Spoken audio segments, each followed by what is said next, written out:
پورے 6 سالہ نصاب میں 1 سال ہوتا ہے جس میں وراثت پڑھائی جاتی ہے، نہ اس سے پہلے کبھی پڑھاتے ہیں نہ اس کے بعد پڑھاتے ہیں۔ عام طور پہ جو سینگڑ لاٹ سال ہوتا ہے نا، 5واں سال، عموماً 6 سال 5ویں سال میں بعض مدارس میں 6 سال میں یہ وراثت سے پڑھاتے ہیں۔ اس کا نقصان کیا ہوتا ہے کہ یعنی اگر بیٹے بیٹیاں دونوں ہیں تو دادے کو کتنا ملے گا؟ 6واں حصہ۔ اگر صرف بیٹی میت کی موجود ہے تو بے دادا جو ہے اس کو 6واں حصہ بھی ملے گا، ساتھ اسبہ بھی بن جائے گا۔ اگر میت کی اولاد نہیں ہے، دادا موجود ہے، تو یاد رکھیے دادا جو ہے وہ اسبہ بن کے سارا مال کس کو ملے گا؟ دادے کو۔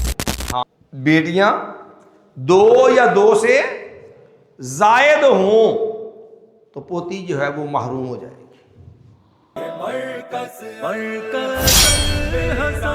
دورہ تفسیر القرآن الکریم فضیلت الشیخ یحییٰ العارفی حفظہ اللہ تعالی۔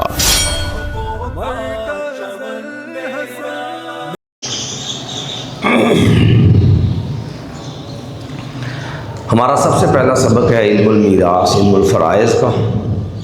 ہم نے سابقہ سبق کے اندر جمعرات کے دن اللہ رب العالمین نے ورثاء کے جو حصص مقرر کیے ہیں وہ ہم نے پڑھے تھے کہ قرآن مجید کے اندر ورثاء کے 6 حصے مذکور ہیں، ٹھیک ہے، اور پھر وہ جس ترتیب سے ہیں نصف، ربع، ثمن اور اسی طرح ثلثان، ثلث اور سدس، کہ یہ 2 حصے جو ہیں ان کو تضعیف اور تنصیف کے اعتبار سے سمجھنا ہے۔ یعنی ہر چھوٹا حصہ اگر اس کو ہم ڈبل کریں گے تو بڑا حصہ بن جائے گا، اس بڑے حصے کو مزید ڈبل کریں گے تو اس سے بڑا حصہ جو ہے وہ بن جائے گا۔ جیسے ہمارے پاس سدس ہے، ہم سدس کے ساتھ اگر 1 سدس اور ملا لیں تو 2 سدس جب ملتے ہیں تو پھر کل مال کا ثلث 1/3 بنتا، 2 ثلث ملیں گے تو ثلثان بن جائے گا۔ اور تنصیب بھی، ہر بڑا حصہ جب اس کو نصف کریں گے تو اس سے چھوٹا عدد جو ہے وہ بن جائے گا۔ ثلثان ہے، اس کو ہم آدھا کریں گے، نصف کریں گے تو 1 ثلث بنے گا۔ اسی طرح ثلث کو اگر ہم مزید نصف آدھا کریں گے تو 1 سدس بن جائے گا۔ اسی طرح نصف، ربع اور ثمن، کہ اگر ہم ثمن کو ڈبل کر دیں گے تو ربع بن جائے گا۔ 2 8ویں حصے ہیں، یعنی 1 8واں حصہ ہے، اس کے ساتھ مزید اگر 1 8واں حصہ ہم ملا دیں گے تو چوتھا حصہ ربع بن جائے گا۔ اور ربع کو اگر ہم ڈبل کر دیں گے، 2 ربع ملا لیں تو پھر نصف بن جائے گا۔ اور نصف کو اگر ہم جو ہے جو نیچے آئیں آدھا کر دیں، ایک چیز آدھی ہے، کسی ایک چیز کو 2 حصوں میں تقسیم کیا، اس کو مزید جو نصف ہے اس کو نصف کر دیں تو ربع بن جائے گا۔ ربع کو مزید نصف کر دیں تو ثمن بن جائے گا۔ اس کے بعد ہے وہ افراد جن کے حصص شریعت کے اندر مقرر ہیں، قرآن و سنت میں مقرر ہیں، قرآن مجید میں اللہ نے بیان کی۔ یاد رکھیے انہیں کہتے ہیں اصحاب الفروض۔ یہ اصحاب الفروض کل جو ہے یہ 12 افراد ہیں۔ 12 افراد میں سے جو مرد ہیں یہ 4 ہیں، اور جو عورتیں ہیں یہ ٹوٹل 8 عورتیں ہیں۔ کل 4 مرد ہیں جن کے حصص قرآن میں مقرر ہیں، شریعت میں مقرر ہیں، اور عورتیں ٹوٹل 8 ہیں۔ 8 اور 4 12۔ یہ 4 مرد جو ہیں ان میں سے سب سے پہلے ہے باپ، یعنی ایک فرد ان میں سے کون ہے، اور دوسرا ہے جد یعنی دادا، اور تیسرے نمبر پر آ جاتا ہے خامد، اور چوتھے نمبر پر آ جائے گا مادری بھائی، ماں کی جانب سے جو بھائی ہوتا ہے جسے اخیافی بھائی بھی کہتے ہیں، کیونکہ آپ نے یہ بات پڑھی ہوگی کہ بہن بھائی 3 قسم کے ہوتے ہیں.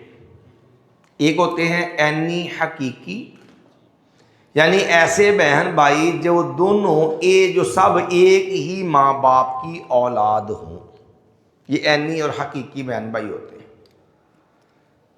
اور اس کے بعد آ جاتے ہیں اللاتی بہن بھائی، یا ان کو پدری بھی کہتے ہیں.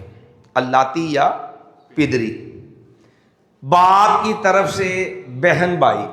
مثال کے طور پہ ایک آدمی کی 2 بیویاں ہیں، تو دونوں بیویوں سے اس کے بچے ہیں. اب دیکھو بیویاں 2 ہیں، دونوں سے بچے ہیں، تو باپ تو دونوں کی جانب کیا ہے؟ ایک. مائیں کیا ہیں؟ الگ الگ.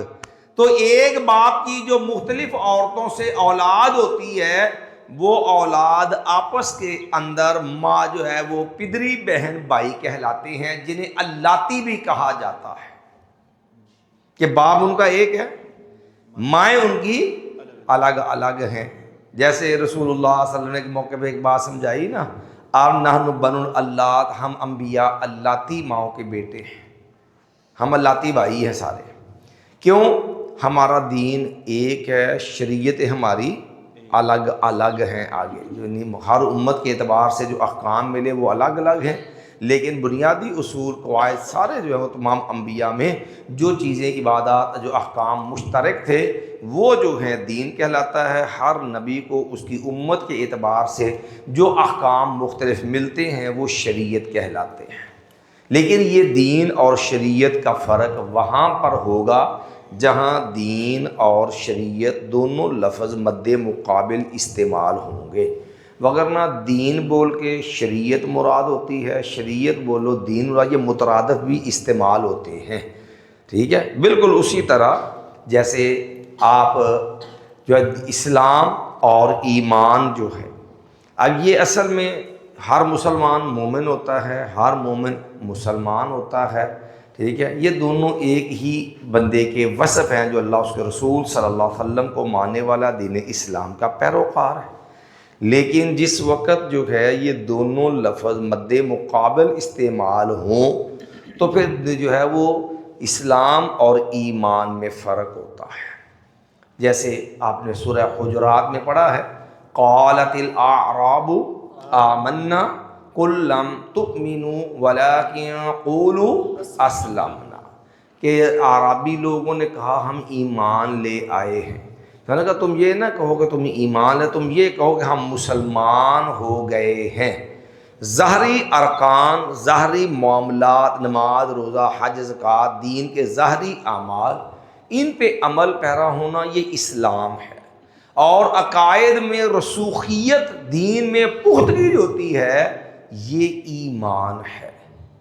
جیسے آپ اس کو حدیث جبریل کی روشنی میں دیکھ لینا، رسول اللہ صلی اللہ علیہ وسلم جبریل امین آئے تھے نا انسانی صورت کے اندر، تو جبریل امین نے رسول اللہ صلی اللہ علیہ وسلم سے سوال کیے. اس میں سوال تھا مل اسلام، اسلام کیا ہے؟ آپ نے ان تشہد اللہ الہ الا اللہ وان محمد رسول اللہ واقام الصلاۃ وایتاء الزکوٰۃ والحج وصوم رمضان، یہ اسلام کے جو بنیادی ارکان ہیں، شہادتین، نماز و حج کا، اس کو کیا قرار دیا؟ اسلام. پوچھے گا مل ایمان ہو، ایمان کیا چیز ہے؟ تو آپ نے فرمایا ان تؤمن باللہ وملائکتہ وکتبہ ورسلہ وان تؤمن بالقدر خیرہ وشرہ، کہ یہ جو ایمانیات ہیں، اللہ پہ ایمان، رسول اللہ پہ ایمان، کتابوں پہ ایمان، تقدیر پہ ایمان، یہ چیزیں یہ جو ہے اس کو ایمان کہا جاتا ہے، اور ظاہری اعمال اس کو اسلام. لیکن یہ فرق کب ہوتا ہے؟ جب اسلام اور ایمان مد مقابل. تو بہرحال بات چلی تھی ہماری کہ یہ بھائی 3 طرح کے ہوتے ہیں، حقیقی یا عینی بھائی، ٹھیک ہے، شقیقی بھی کہہ لیتے ہیں ان کو. نمبر 2 اللاتی بھائی. نمبر 3 اخیافی بہن بھائی. اخیافی کون ہوتے ہیں؟ جنہیں مادری بھی کہتے ہیں، مادری ماں کی جانب سے بہن بھائی. اب دیکھو اس کو یوں سمجھ لو کہ وہ آدمی، ایسی عورت جس نے 2 شادیاں کی ہیں، پہلی شادی ہوئی، خامد نے طلاق دے دی یا فوت ہو گیا، اب پہلے خامد سے اس کے بچے ہیں، اب خامد کے فوت ہونے کی وجہ سے یا طلاق کی وجہ سے اس نے جا کر کے اور کہیں اور شادی کر لی دوسری جگہ میں. اب جو دوسری جگہ شادی کی تو اللہ نے وہاں سے بھی ان کو بچے دے دیے. اب جو بچے پہلے خامد سے ہیں ان کی ماں بھی یہی عورت ہے، اور جو دوسرے خامد سے بچے ہوئے ان کی ماں بھی. اب ماں ایک ہے، بچوں جو ساری اس عورت کے بچے ہیں ان سب کی ماں ایک ہی ہے، لیکن بچوں کے باپ دونوں کے الگ الگ ہیں. تو ایسے بچے جن کی ماں تو ایک ہو لیکن باپ ان کے الگ الگ ہوں، انہیں کہتے ہیں پدری، مادری بہن بھائی، جنہیں اخیافی کہتے ہیں. ٹھیک ہے جی. تو یہ بہن بھائی جو ہیں ان کی ہو گئی 3 قسمیں جو بہن بھائی ہیں. ٹھیک ہے جی. یہ انشاءاللہ ہم بیان کر سارے جاتے ہیں. حقیقی بہن بھائی یا اس کو اینی بھی کہہ لیتے ہیں، یعنی ایک ہی ماں باپ کی اولاد، ماں بھی ایک ہے باپ بھی ایک ہے، ایک ماں باپ سے جتنی اولاد ہے یہ حقیقی اینی بہن بھائی ہے. دوسرے آگے اللاتی یا پدری، پدر باپ کہتے ہیں نا تو اس لیے پدری باپ والے، یعنی ایسے بہن بھائی جن کا باپ تو ایک ہے مائیں الگ الگ ہیں. ٹھیک ہے جی. ایسے بہن بھائی جن کا باپ ایک ہی ہے مگر مائیں الگ الگ ہیں. ٹھیک ہے جی. اس اللاتی اور پدری کے بعد تیسرا آ جاتا ہے مادری، یعنی ان کو اخیافی بھی کہتے ہیں، اخیافی بھی کہتے ہیں اور مادری بھی کہتے ہیں. یعنی ایسے بہن بھائی جن کی ماں ایک ہی ہے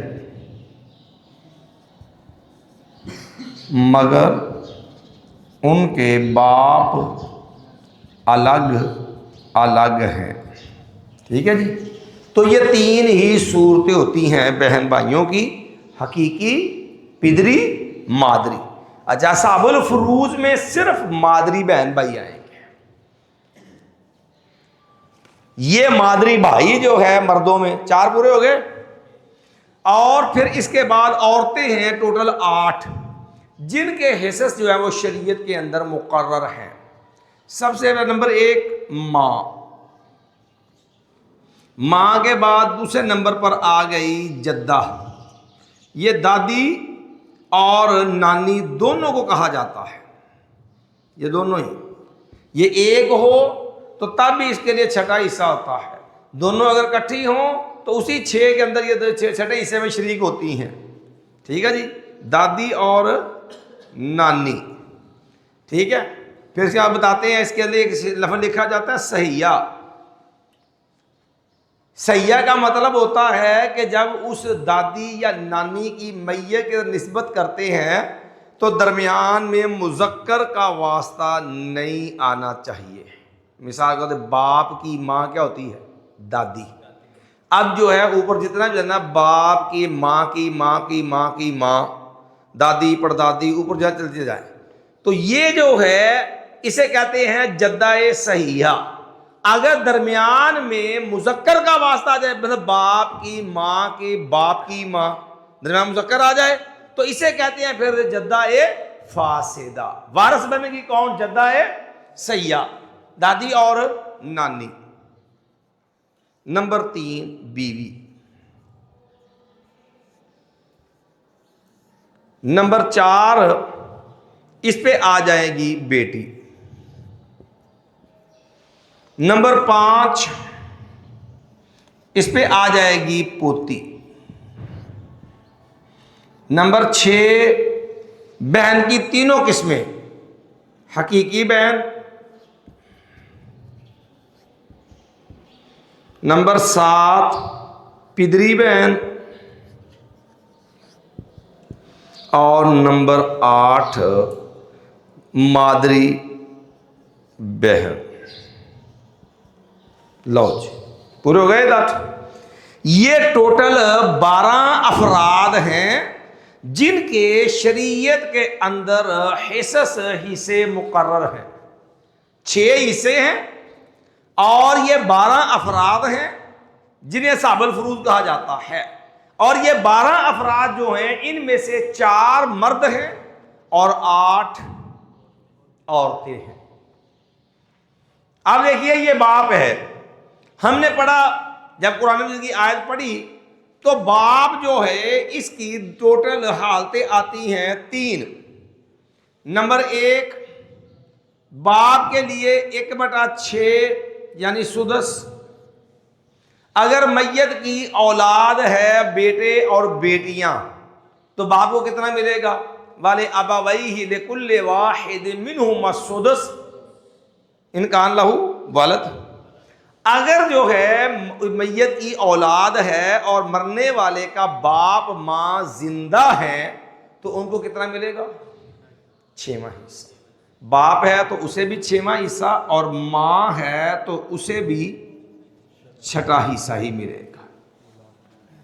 اور اگر میت کی صرف بیٹی ہے، میت کی صرف بیٹی ہے، باپ بیٹی ہے بیٹا نہیں ہے، تو باپ کو 2 حصے ملتے ہیں 2 اعتبار سے. نمبر جو ہے ایک اس کو یہی سدس ملے گا بطور فرضی حصہ، ٹھیک ہے جی، یعنی 1/6 فرضی حصہ. 7 جو ہے یہ کیا بن جائے گا؟ یہ عصبہ ہوگا، یعنی 6 لینے کے بعد باقی ماندہ مال بھی جو بچے گا وہ سارا باپ کو مل جائے گا. تیسری صورت ہے جس کے اندر باپ جو ہے میت کی اولاد ہی کوئی نہیں ہے، نہ بیٹے نہ بیٹیاں نہ پوتی نہ پوتے، کوئی نہیں ہے. اب میت کی اس کی شادی نہیں ہوئی، اولاد ہی نہیں ہے، مرنے والا مر گیا، اس کی جائیداد ہے اور اس کا وارث جو ہے اس کا والد ہے، بہن بھائی ہے. اب یاد رکھیے اگر بہن بھائی موجود ہوں، والا موجود ہو تو بہن بھائیوں کو کچھ نہیں ملے گا، باپ بطور عصبہ سارا مال لے گا.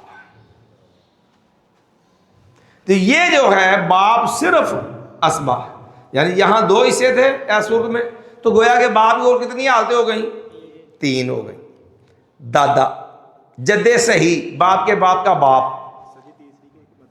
تیسری یہ کہ نہ بیٹے ہیں میت کے نہ بیٹیاں ہیں، پوتی پوتا کچھ نہیں ہے، اور ایسی صورت میں یہ صرف عصبہ. اب یہ ہے کہ جو کچھ بچے گا وہ سارا باپ لے گا اور اس کا وارث نہیں ہوگا. اب آ گیا جد، دادا، دادا باپ کا باپ. اب آ جائیے جد جو ہے اس کے اس کی حالتیں بھی وہی ہوتی ہیں جو باپ کی ہوتی ہیں، یعنی باپ کی جگہ اگر باپ موجود نہیں ہے، دادا موجود ہے تو دادے کا حکم بھی باپ والا ہوگا. یعنی اگر بیٹے بیٹیاں دونوں ہیں تو دادے کو کتنا ملے گا؟ 6واں حصہ. اگر صرف بیٹی میت کی موجود ہے تو بے دادا جو ہے اس کو 6واں حصہ بھی ملے گا، 7 عصبہ بھی بن جائے گا. اگر میت کی اولاد نہیں ہے، دادا موجود ہے، تو یاد رکھیے دادا جو ہے وہ عصبہ بن کے سارا مال کس کو ملے گا؟ دادے کو. ہاں ایک بازے میں رہے، اگر میت کا باپ بھی موجود ہے اور دادا بھی موجود ہے تو اب دونوں میں سے جو اقرب ہے وہ کون ہے؟ میت کے زیادہ قریبی کون ہے؟ باپ. دادا تو باپ کے واسطے سے میت کا وارث ہے نا، تو اقرب کی موجودگی میں جو ابعد ہوتا ہے وہ وارث نہیں ہوتا. تو جب باپ زندہ ہوگا تو دادا محروم ہو جائے گا، دادے کو وراثت سے ایسی صورت میں حصہ نہیں ملے گا. تیسرے نمبر پر ہے خامد. خامد کی آپ نے پڑھی ہیں 2 حالتیں ہیں. اگر میت کی اولاد ہے، یہ بات ہم نے آپ کو واضح بتائی تھی جب آیت پڑھی، وہ اولاد خواب چونکہ ذرا بیوی مری ہے تو خامد وارث بنے گا نا اس کا. اگر جو ہے وہ اولاد میت کی اسی خامد سے ہو یا کسی اور خامد سے ہو، اگر میت کی اولاد ہے تو پھر خامد کو 4تھا حصہ ملے گا. ٹھیک ہے. اور اگر خامد کی اولاد، اگر میت کی اولاد نہیں ہے، بیٹے ہوں بیٹیاں ہوں، خالی بیٹی ہو پوتے پوتیاں ہوں، اگر اولاد نہیں ہے تو پھر خامد کو آدھا ملے گا، نصف ملے گا۔ جیسے یہ بیوی ہوتی ہے، اگر خامد فوت ہو جائے اور بیوی وارث ہو تو دیکھا جائے گا کہ اس خامد کی کوئی اولاد ہے۔ اگر خامد کی اولاد ہے تو بیوی کو کتنا حصہ ملے گا؟ 8واں حصہ ملے گا، ثمن ملے گا۔ اور اگر میت کی اولاد نہیں ہے اور بیوی وارث ہے تو پھر بیوی کو چوتھا حصہ ملے گا، ربع ملے گا، 1/4 ملے گا۔ یہ دو ہی حالتیں خامد کی ہیں، دو ہی حالتیں بیوی کی ہیں۔ ٹھیک ہے جی۔ اب آ جائیے مادری بھائی۔ یاد رکھیے ہم نے بتایا مادری بھائی حقیقی بھائی موجود ہوں، اللاتی موجود ہوں، یہ وارث نہیں بنتے۔ اب آ جائیے میت کے مادری بھائی ہیں، مرنے والا مر گیا، اس کے باپ کا حقیقی بھائی موجود نہیں، یعنی ماں باپ دونوں طرف سے کوئی بہن بھائی نہیں ہے، خالی باپ کی طرف سے بھی اس کا کوئی باپ شریک بھائی بھی نہیں ہے۔ اب یہ بھائی جو ہے یہ ماں کی جانب سے تو بھائی ہے، باپ کی طرف سے نہیں ہے، مادری بن گیا نا۔ ٹھیک ہے، تو مادری بہن بھائی جو ہوتے ہیں یاد رکھیے ان کی دو ہی صورتیں ہوتی ہیں۔ یہ واحد فریق ہے جس میں مذکر اور مؤنث کے اندر فرق نہیں ہوتا حصے میں۔ یہ واحد حصے دار ہیں جن میں مذکر مؤنث میں فرق نہیں ہوتا، یعنی مادری بھائی اگر ایک ہوگا تو اسے ملے گا سدس، چھٹا حصہ۔ اگر بہن بھی خالی مادری ایک ہے تو اسے بھی کتنا ملے گا؟ اگر یہ صرف ایک ہے تو ان کو کتنا ملے گا؟ چھٹا حصہ۔ اور اگر یہ دو ہوں یا دو سے زیادہ فَإِنْ كَانُوا أَكْثَرَ مِنْ ذَلِكَ فَهُمْ شُرَكَاءُ فِي الثُّلُثِ، تو ایسی صورت میں مادری بہن بھائی دو ہوں یا دو سے زیادہ ہوں تو پھر ان کا حصہ ہوگا 1/3، 1/3، 1/3۔ جب یہ دو یا دو سے زیادہ ہوں تو پھر ان کو حصہ کتنا ملے گا؟ 1/3، 1/3۔ ان کا پھر حصہ اتنا ہی ہے 1/3۔ یہ جو ہیں جیسے عام بہن بھائی ہوں جو ان کے لیے ضابطہ ہوتا ہے للذکر مثل حظ الانثیین، یہ ضابطہ یہاں ان بہن بھائیوں کے اندر جو مادری بہن بھائی ہیں ان میں لاگو نہیں ہوتا، چونکہ یہ اصحاب الفروض میں آتے ہیں۔ ان کے صرف دو حصے ہیں، اگر یہ ایک ہو، خواہ اکیلا بھائی ہو خواہ اکیلی بہن ہو تو اسے ملے گا چھٹا حصہ۔ اگر یہ دو یا دو سے زیادہ، خواہ سارے بھائی ہوں خواہ ساری بہنیں ہوں خواہ یہ بہن بھائی ہوں، تو ان کا حصہ زیادہ زیادہ کتنا ہوگا؟ 1/3، 1/3، 1/3 ان کو ملے گا۔ اب آ گیا جد۔ جد تو ہم نے کر دیا حل کہ اس کا سارے حکم باپ والے ہیں۔ ٹھیک ہے جی، صرف یہ ہے کہ باپ کی موجودگی میں دادا وارث نہیں ہوگا۔ اب دیکھیں ماں کی حالتیں، اگر تو میت کی اولاد ہے، ٹھیک ہے، والے ابویہ لکل واحد منہما السدس، تو ایسی صورت میں ماں کو کتنا ملے گا؟ 1/6۔ اور اگر بہن بھائی ہیں تب بھی ماں کو کتنا ملتا ہے؟ 1/6۔ اور اگر میت کی اولاد ہے صرف بیٹے، اولاد کوئی نہیں ہے، اگر میت کی اولاد نہیں ہے تو پھر ماں کو ملے گا 1/3۔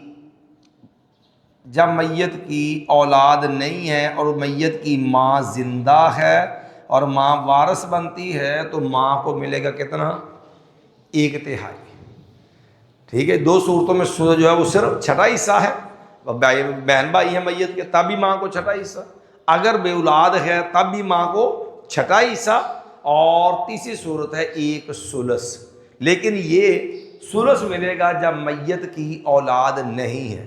ہاں اب ایک فرق اور جہاں یہ میں رہے، یہ ثلث دو طرح کا ہوتا ہے، ایک ہے کل مال میں سے تیسرا حصہ، ایک ہے کہ اگر مرنے والا جو مر گیا ہے، اگر وہ مرد ہے تو اگر اس کی بیوی زندہ ہے، اگر بیوی کی بھی زندہ ہے اور ماں بھی زندہ ہے، یا عورت مر گئی تو اس کی ماں بھی زندہ ہے اور خامد بھی زندہ ہے، تو خامد یا بیوی کے ساتھ مل کے جب میت کی ماں وارث بنے گی تو ایسی صورت میں ماں کو ملے گا ثلث ما باقیہ، یعنی وہ بیوی کو دے کر کے حصہ، یا خامد ہے تو اس کو حصہ دینے کے بعد جو مال بچے گا اس میں سے جو ہے وہ 1/3 دینا ہے۔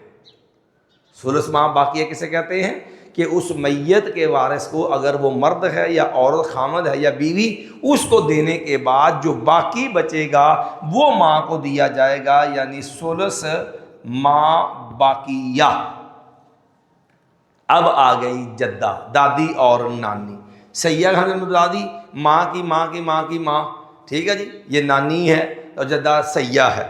دادی میں ہے تو باپ کی ماں کی ماں کی ماں، جدہ سیہ ہے۔ دادی اکیلی ہو یا نانی اکیلی ہو، اگر ماں موجود ہے پھر تو ان کو حصہ نہیں ملے گا۔ اگر ماں نہیں ہے، جد دادی یا نانی موجود ہیں تو ان کو ملے گا چھٹا حصہ۔ ان کو کتنا ملے گا؟ چھٹا حصہ، 1/6، ٹھیک ہے جی، 1 سدس ملے گا۔ اگر یہ دونوں ہی موجود ہیں، ماں نہیں ہے، دادی بھی موجود ہے، نانی، کیونکہ ماں کی موجودگی میں ان کو حصہ نہیں ملے، یہ محروم ہو جائیں گے۔ اگر دادی بھی موجود ہے، نانی بھی موجود ہے، تو یاد رکھیے پھر یہی 1/6 اس کو ملے گا، اور یہ دونوں اسی کو آدھا آدھا آپس میں تقسیم کریں گی، ان کا کل اتنا حصہ ہی بنے گا۔ بات سمجھ آ گئی؟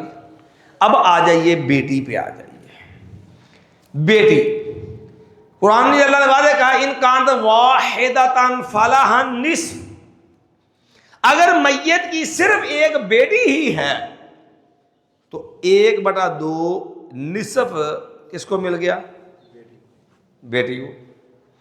اور اگر بیٹیاں ہیں 2 یا 2 سے زیادہ، فَإِن كُنَّ نِسَاءً فَوْقَ اثْنَتَيْنِ فَلَهُنَّ ثُلُثَا مَا تَرَكَ، اگر میت کی بیٹیاں 2 یا 2 سے زیادہ ہیں، بیٹا ساتھ کوئی نہیں ہے، اکیلی ایک بیٹی ہو تو آدھا، بیٹا ساتھ نہیں ہے، یا 2 یا 2 سے زیادہ بیٹیاں ہیں ساتھ بیٹا نہیں ہے، تو ایسی صورت میں بیٹی کو ملے گا، 2 یا 2 زیادہ بیٹیاں ہوں تو پھر ان کو ملے گا ثلثان، یعنی 2/3۔ 2 بیٹیاں ہوں تب بھی ثلثان 2/3، 10 بیٹیاں ہوں تب بھی کتنا ملے گا؟ ثلثان 2/3۔ 2 حالتیں ہو گئی، تیسری ہے اسبا۔ جی اس میں بھی الاتی اور اخیافی کا خیال رکھا جائے؟ وہ الگ ہے، وہ آ رہی ہے نیچے۔ اس میں جو ہے بیٹی جو ہوتی ہے وہ لاتی ہے حقیقی کے موجود میں ہوتے ہوئے تو نہیں وارث بنے گی نا۔ جی اب بیٹی جو ہے، بیٹی تو میت کی ڈیڈ وہی وارث بننی ہے نا، حقیقی جو ہے لاتی کا تعلق جائے گا یہاں پر آ کر کے بہنوں کے اندر۔ اچھا جی، اب بیٹی جو ہے یہ آپ دیکھ لیجئے کہ تیسری اور آخری حالت، اگر بیٹی کے ساتھ بیٹا موجود ہے، بہن بھائی ہیں دونوں، اور والد فوت ہو گیا یا والدہ فوت ہو گئی، تو پھر یہ بن جائے گی بھائی کے ساتھ مل کے اسبا بن جائے گی۔ بھائی کے ساتھ مل کے کیا بن جائے گی؟ اسبا، للذکر مثل حظ الانثیین، ٹھیک ہے جی۔ اور اس کے بعد اب آ گئی پوتی۔ اب یہ پوتی جو ہے اس کی جو ہے تقریباً 5 حالتیں ہیں۔ نمبر 1، ظاہرہ یا یہ اکیلی ہوگی تو نصف، جس طرح بیٹی جو حکم بیٹی کا ہوتا نا، اگر بیٹی نہیں، پوتی ہے، اکیلی پوتی ہے، ایک ہی پوتی ہے، بیٹے کی بیٹی، بیٹے کی بیٹی، یہ پوتی ہے اور یہ ایک ہی ہے تو اس کو آدھا مل جائے گا۔ اگر پوتیاں 2 یا 2 سے زیادہ ہیں تو ان کو 2/3 مل جائے گا، ٹھیک ہے جی، کیا 2/3 مل جائے گا۔ یہ جو پوتی ہے یہ بیٹی کی جگہ ہے گی؟ اگر بیٹی نہیں ہے تو پھر پوتی وارث بنے گی نا۔ اور نمبر 2، اگر 2 یا 2 سے زائد ہوں تو پھر کتنا ملے گا؟ 2/3۔ اگر بے پوتی کے ساتھ پوتا مل جائے، بہن بھائی ہو گئے نا وہ، تو پھر یہ بن جائیں گے اسبا۔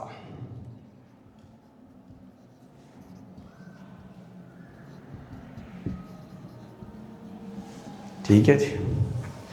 نمبر 4، اگر بیٹی ہے ایک اور ایک پوتی ہے، یہ پوتیاں ایک سے زیادہ بھی ہو سکتی ہیں، بیٹی ایک کے ساتھ پوتیاں ہیں، تو یاد رکھیے بیٹی ایک ہو تو اسے نصف ملتا ہے،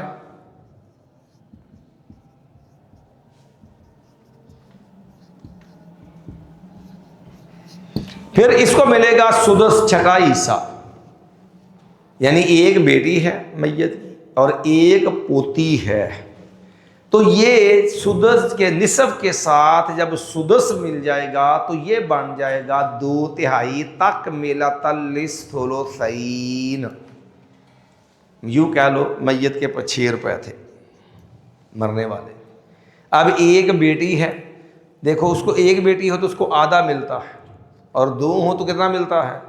ثلثان۔ اب دیکھو 6 کا نصف کتنا ہے؟ 3، اور 6 کے 2/3 بناؤ تو کتنے ہوں گے؟ 1/3 یہ، 1/3 یہ، اور 1/3 یہ والا ہو گیا، ٹھیک ہے، 1/3 یہ، ایک یہ ہے، تو 2/3 کتنا ہو گیا؟ 4 ہو گیا، ثلثان ہو گیا۔ اب اگر میت کی ایک بیٹی ہے اور 7 پوتی ہے، وہ ایک ہے یا ایک سے زائد پوتی، تو بیٹی کو ملے گا کتنا؟ نصف، ٹھیک ہے، اور پوتی کو ملے گا سدس چھٹا حصہ۔ اب نصف جب سدس سے ملے گا، اب دیکھو یہ 6 ہے نا، تو نصف کتنا ہو گیا؟ 3، اور ایک یہ کیا ہے؟ سدس، یہ ایک مل گیا تو ثلثان پورا ہو گیا، یہ ایک سدس دے کے 2 ثلث پورا کرنا ہے۔ بیٹی کو زیادہ اس لیے کہ وہ اقرب ہے، بیٹی کو زیادہ اس لیے نصف کہ وہ اقرب ہے، اور اس کے مقابلے میں پوتی ابعد ہے، اس لیے بیٹی اگر ایک ہی ہے تو اس کو آدھا دیں گے، پوتیاں جو ہیں اس کو چھٹا حصہ دیں گے، اور یہ چھٹا حصہ جب نصف سے ملے گا تو یہ 2 ثلث مکمل کر دے گا، 2 ثلث پورے ہو جائیں گے، ٹھیک ہے جی۔ ایک حالت 2 3 4 ہوگی، 5ویں حالت یہ ہے بیٹیاں 2 یا 2 سے زائد ہوں، بیٹیاں 2 یا 2 سے زائد ہوں تو پوتی جو ہے وہ محروم ہو جائے گی۔ بیٹیاں 2 یا 2 سے زیادہ ہوں تو پھر پوتی کو کچھ حصہ نہیں ملے گا۔ اسی طرح بیٹی کے ساتھ جب بیٹی کے ساتھ بیٹا آ جائے تو جو ہے میت کا بیٹی بیٹا دونوں موجود ہوں تو ایسی صورت میں پوتے کے لیے پوتی کے لیے کوئی وراثت نہیں ہوتی، پوتی پوتا وہ محروم ہو جائیں گے۔ 2 بیٹیاں ہوں تب بھی پوتی کو حصہ نہیں ملے گا، اور اسی طرح جو ہے اگر بیٹی کے ساتھ بیٹا ہو تو تب بھی پوتی کیا ہو جائے گی؟ محروم ہو جائے گی۔ باقی یہ بہنوں کے معاملات ہیں، اس کو پھر انشاءاللہ کل کر لیتے ہیں، وہ ٹائم کافی ہے تو کل آگے ہم نے چونکہ تفسیر کا پڑھنا ہے تو انشاءاللہ اس سے آگے اس کو کل کریں گے انشاءاللہ۔ اس میں سے کوئی اشکال معاملہ ہو تو پوچھ لیں، تو باقی انشاءاللہ وہ باقی جو بہنوں کے حقالات 2 رہ گئی ہیں، اللاتی اور جو ہے وہ مادری اور پدری، یہ انشاءاللہ کل کر کے تو ساتھ ہی کل انشاءاللہ پھر اس کو آگے بڑھائیں گے انشاءاللہ۔ اسبا کی نہیں سمجھ آ رہی کہ اسبا کیسے بنتے ہیں؟ اسبا کا بیٹا مطلب یہ ہوتا ہے کہ دیکھو مثال کے طور پہ ایک مرنے والا مر گیا، اس کی اولاد ہے، اولاد کے اندر ایک بیٹیاں بھی ہیں، بیٹے بھی ہیں، مرنے والے کی بیوی بھی ہے، باپ بھی ہے، ماں بھی ہے، ٹھیک ہے۔ اب جب میت کی اولاد موجود ہو تو ماں کو اللہ نے 1/6 حصہ دیا، کل مال میں سے 1/6 ماں کو، 1/6 باپ کو دے دیا۔ اس کے بعد بیوی موجود تھی، اولاد موجود تھی، بیٹی کو کل مال میں سے 8واں حصہ دے دیا، ماں باپ کو چھٹا مل گیا، بیوی کو 8واں مل گیا، اب پیچھے بچ گئے بیٹے اور بیٹیاں۔ اب جو مال ان کو حصے دینے کے بعد 1/6 1/6 1/8 دینے تو بعد اب جو بچے گا وہ بیٹے اور بیٹیوں نے آپس میں تقسیم کرنا، کس تناسب سے؟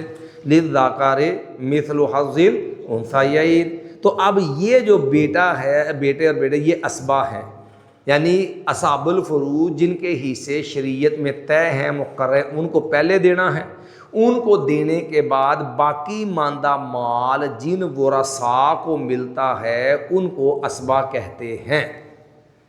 وہ اسبا باپ بھی بن جاتا ہے، جیسے ہم نے آپ کو اوپر بتایا، وہ دیکھو چیک کرو باپ کی حالت کے اندر اسبا لکھا ہوا ہے کہ جس صورت کے اندر میت کی اولاد نہ ہو، بیوی کو ہو، ماں ہو، بیوی کو بھی حصہ دے دیں گے، ماں کو بھی حصہ دے دیں گے۔ بیٹے اصحاب الفروض میں نہیں آتے؟ نہیں، بیٹے اصحاب الفروض میں نہیں آتے، بیٹے جو ہیں وہ اسبا میں آتے ہیں، پوتا بھی اسبا میں آتا ہے، پوتی اسبا میں نہیں آتی، پوتی اصحاب الفروض میں ہے۔ یہی تو فرق ہے، یہ دو طرح کے ورثاء ہوتے ہیں نا، ایک اصحاب الفروض جن کے حصے شرعاً طے ہیں، شریعت میں مقرر ہے، وہ اصحاب الفروض ہیں، اور جن کے مقرر نہیں ہیں باقی مندہ لیتے ہیں، وہ اسبا ہیں۔ ان اصحاب الفروض میں سے بعض ایسے ہیں جو بعض صورتوں میں اسبا بن جاتے ہیں، جیسے ہم نے باپ کا بتایا کہ باپ جو ہے جب میت کی کوئی اولاد نہیں ہوگی تو باپ بھی کیا بن جاتا ہے؟ اسبا بن جاتا ہے۔ اسی طرح باپ کی جگہ اگر دادا ہو، باپ موجود نہ ہو تو میت کی اولاد نہ ہو تو دادا کیا بن جائے گا؟ اسبا بن جاتا ہے۔ ٹھیک ہے جی۔ اب یہ جو ہیں یہ دو آدمی افراد ایسے ہیں جو اصحاب الفروض میں سے جو اسباب بننے کی اہلیت رکھتے ہیں۔ خامد ہے کسی صورت میں اسبا نہیں بن سکتا، اخیافی بھائی ہے، مادری بھائی ہے، کسی صورت میں اسبا نہیں بن سکتا۔ حقیقی بھائی اسبا بن سکتا ہے، مرنے والا مر گیا اس کے بہن بھائی ہیں صرف، یعنی ماں باپ بھی باپ نہیں ہے، ماں موجود ہے، ٹھیک ہے جی، بیوی موجود ہے، بہن بھائی موجود ہیں، تو ابھی بیوی کو بھی دے دیں گے، بیوی کو جو ہے اولاد نہیں ہے چوتھا حصہ، ماں کو جو ہے وہ تیسرا حصہ، اولاد ماں کو چھٹا حصہ، چونکہ بہن بھائی موجود ہیں، تو باقی جو بچے گا وہ بہن بھائیوں میں تک ذکر مثل حظ الانثیین، تو بہن بھائی جو بہن جب بھائیوں کے ساتھ مل کے سب بن جائے گی۔ اب دیکھو نیچے بہنیں اصحاب الفروض میں لکھی ہوئی ہیں، کیکی بہن، پدری بہن لکھی ہے نا، تو یہ اکیلی ہوگی تو یہ اصحاب الفروض میں آتی، ان کے ساتھ ان کا بھائی مل جائے اور یہ وارث بنے تو پھر یہ کیا بن جائیں گی؟ اسبا بن جائیں گی، للذکر مثل حظ الانثیین۔ جیسے یہ پوتی کو دیکھو، ہم نے اس کو اسبا لکھا ہوا ہے، کیوں لکھا ہے؟ کہ ویسے اگر اکیلی ہو تو آدھا لے گی، دو میں پوتیاں یا دو سے زیادہ ہوں تو ایک تہائی یا دو تہائی لے جائیں گی، اور اسی طرح اگر یہ پوتیاں جو ہیں وہ بیٹی کی موجود ہوں دو تو پھر وہ کچھ بھی نہیں ملنا، لیکن اگر بیٹی ایک ہے یا تو ان کو دیں گے آدھا، جو پیچھے پوتی کے ساتھ پوتا مل گیا تو بیٹی کو آدھا دینے کے بعد باقی جتنا ہوگا وہ پوتی اور پوتا یہ بن جائیں گے اسبا، للذکر مثل حظ الانثیین، ان کے اندر یہ اسبا بن جائیں گے، پوتی پوتا بھی۔ تو یہ اسباب کی بات بھی کل کریں گے انشاءاللہ، ہم آپ کو پھر بتائیں گے اسبا کون سے ہیں جی۔ اگر یہ مرد جو ہے چار ان میں سے کوئی بھی نہیں ہے پھر سارا وہ عورتوں کو ملے؟ بیٹا یہ ایسی کیسی، دیکھو ایک ہوتی ہے میت کلالہ ہوتی، بہن بھائی تو آخر ہوں گے نا کوئی تو ہوگا، اگر کسی کا کوئی بھی وارث نہیں نہ ہوگا، خالی عورتوں کا معاملہ بعض عورتوں میں ہوتا ہے کہ بیٹی موجود ہے، بیٹی کے ساتھ بہن موجود ہے، اب ایک بیٹی ہے کی بہن ہے، بیٹی کو آدھا مل جائے گا تو جو بہن ہے وہ بیٹی وہ اسبا بن جائے گی بیٹی کے ساتھ مل کے، بہن جو ہے وہ بیٹی کے ساتھ مل کے اسبا بن جاتی ہے۔ آئے گی آگے اسبا، اسبا کی 3 قسمیں ہوتی ہیں، اسبا جو ہے وہ حقیقی یعنی نسبی، سببی، سبب میں پھر 2 قسمیں آگے، یہ سبق ہمارا آگے ہے وہ بھی انشاءاللہ آ جاتا ہے، اسبا پڑھائیں گے انشاءاللہ، وہ بھی آپ کو جو سوال اشکال ہو آپ حل کریں وہ انشاءاللہ ہم سمجھائیں گے۔ یہ ہمارا مقصد اصل میں یہ ہے کہ ہمارے ہاں ہم نے یہ اس لیے ساتھ ترجمہ تفسیر القرآن کے ساتھ اس کو اس لیے شروع کیا ہے کہ ہمارے مدارس کے اندر عام طور پہ 1 سال ہی پورے 6 سالہ نصاب میں 1 سال ہوتا ہے جس میں وراثت پڑھائی جاتی ہے، نہ اس سے پہلے کبھی پڑھاتے ہیں نہ اس کے بعد پڑھاتے ہیں۔ عام طور پہ جو سینگڑ لاٹ سال ہوتا ہے نا، 5واں سال عموماً 6 سال 5ویں سال میں بعض مدارس میں 6 سال میں یہ وراثت سے پڑھاتے ہیں۔ اس کا نقصان کیا ہوتا ہے کہ اس کو 2 سالوں میں کم از کم بھی کیا جائے نا تو چلو پریکٹس ہو جاتی ہے، 2 مرحلوں میں ہوتا کیا ہے، 1 ہی سال میں بچے پڑھتے ہیں، وہ وہیں پڑھی وہیں ختم، نہ اس سے پہلے پڑھی نہ اس سے بعد پڑھی، نہ عمل اس کا زیادہ استعمال کرتے ہیں، نتیجہ کچھ عرصے کے بعد وہ دماغ سے مٹ جاتی ہے، محو ہو جاتی ہے، وہ پھر بندہ جتنا ناتا ہوتا پہلا ویسے ہوتا ہے، وہ کہنا یار سانوں نہیں سمجھ آتی، پتہ نہیں کی خشک جہا موضوع ہے، وہ خشک کیوں لگ رہا ہے، اس نے استعمال ہی نہیں کیا اس کو، حالانکہ یہ خشک نہیں ہے، یہ بڑا دلچسپ موضوع ہے اور بڑا امپورٹنٹ اہم موضوع ہے اور ہر فرد سے متعلقہ ہے۔ موت میت اسلام کا یہ کام بنیادی فریضہ ہے، ایسے تو نصف علم کہا گیا نا کہ ایک علم وہ ہے جس کا زندگی کے ساتھ تعلق ہوتا ہے، ایک علم وہ ہے جس کا موت کے ساتھ تعلق ہو، جو موت کے بعد معاملہ آتا ہے علم، جو زندگی کے ساتھ علم وہ ہے جو زندگی کے اندر ہے، آدھا وہ ہے جس کا تعلق موت کے ساتھ ہے، اس لیے بھی اس کو نصف علم کہتے ہیں نا۔ تو اس لیے جو ہے یہ مشکل نہیں ہوتا، تھوڑی توجہ دیں گے تو آپ کا مسئلہ حل ہو جائے۔ اس کا بینیفٹ یہ ہوگا کہ اگر آپ نے پہلے پڑھی ہوئی ہے تو چیزیں تازہ ہو جائیں گی، دہرائی جائیں گی، آسانی ہو جاتی ہے۔ اگر پہلے نہیں پڑھی ہوئی تو فائدہ یہ ہوگا چلو کچھ نہ کچھ ساری 100% نہ صحیح، 50% صحیح، کوئی 40% صحیح، 30% کچھ پلے پڑے گی نا، کچھ نہ کچھ سمجھ، تو بیس بنیاد تو بندے کی بن جاتی نا۔ جب کلاس میں جا کے انشاءاللہ کچھ اور استاد سے مزید باقاعدہ کتابی سور میں سبقاً پڑھیں گے تو جو ہی ہم پڑھتے جائیں گے ہمارے ساتھ دماغ میں ساتھ یہ بھی چیز بیٹھی ہوگی تو ہمیں وہاں وہ سبق سمجھنا وہ کیا ہو جائے گا، آسان ہو جائے گا انشاءاللہ۔ اس لیے ہم نے اس ضرورت کے پیش نظر پچھلے سال سے ہم نے یہ سلسلہ شروع کیا ہے وراثت کا، کہ اس کو بورڈ کے وائٹ بورڈ کی ساتھ اب اس لیے پڑھاتے ہیں تاکہ طلبہ کے سامنے یہ چیزیں واضح ہو جائیں، کم از کم بنیاد جو ہے نا علم المیراث کی وہ ان کی حل ہو جائے، ان کو مسئلہ بنانا آ جائے۔